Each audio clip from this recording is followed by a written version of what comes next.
How to download and install the Rapido Captain app on iPhone? So let's get started.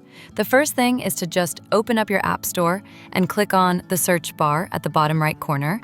Head over to your search section at the top, and once you're inside here, just search for the Rapido Captain app, just like this. If you don't find it over here, as you can see, now it has been updated and is available in the App Store directly. But in some cases, if you don't find this application directly under the App Store, you can head over to any of your favorite browsers and simply search for the Rapido app itself. Just like this.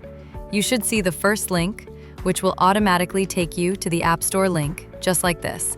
You can easily click on the download button over here to successfully download and install your Rapido Captain app on iPhone. Based on your internet connection, it should automatically download, so you just have to wait for a few seconds. Once it's successfully downloaded, you can just open the application to run it, just like that. So that is it for today, guys. Thanks for watching. Don't forget to like and subscribe to the channel. See you on the next one.